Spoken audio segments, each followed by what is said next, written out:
Со препукувањата и дисквалификациите што јавно беа искажени на говорницата на 36-та редовна седница, Советот на општина Кочани го допре дното на својот дигнитет и ја наруши основната смисла на неговото работење и воопшто за постоењето. Во своето неколкодецениско следење на седниците на општинското законодавно тело, вашиот новинар никогаш нема регистрирано толку ниско ниво на дискусии, со што атмосферата на седницата непотребно се вжешти, а припукувањата на момент се закануваа да излезат од контрола. Иако се очекуваше ова да биде само една рутинска работна седница, со оглед што на дневниот ред имаше 11 точки, сепак уште од самиот почеток се виде дека таа нема да заврши со вообичаениот тек.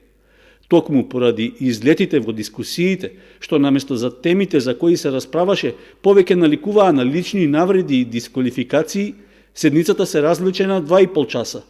Ниту ефикасно, ниту транспарентно, а најмалку во интерес на граѓаните. Над 50% од средствата од програмата спорт ги трошите лично вие или клубот со кој вие директно или индиректно имате влијание. Не ли ви е срам? Еве, кажете одговорници. Кој ги троши парите? Како може така да излегувате на говорници да лажете безстравно? Ама лично вие се јавувате за пари.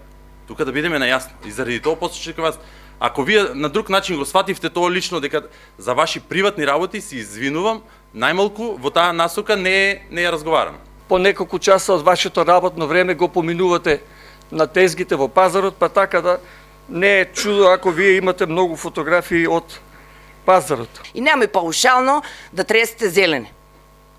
Кој кога е на пазар, дали е во пауза или на работно време, јас ви благодарам. Жал ми е во обидот за вашите аспирации за пратеник дека ќе бидете единствена на денешната седница од оваа говорница, значи очигледно дека тоа нема да ви мине.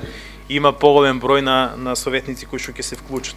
Ако играме така, ако се лактаме, верувајте дека можам да бидам многу погаден од вас. За важноста на темите не треба да се коментира, со оглед што дел од нив се однесуваа на санитарно-хигиенската состојба во училиштата и градинките, како и за успехот и работењето на образовните установи.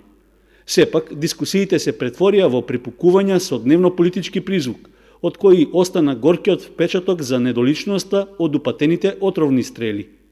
Се надевам дека во иднина ќе употребам лош збор, нашето глупирање нема да го гледат граѓаните на општина Кочани во вакво издание. Несватливо ниското ниво на дискусии беше причина за најава за можно напуштање на советничкиот состав, ако вака се продолжи со работа во иднина.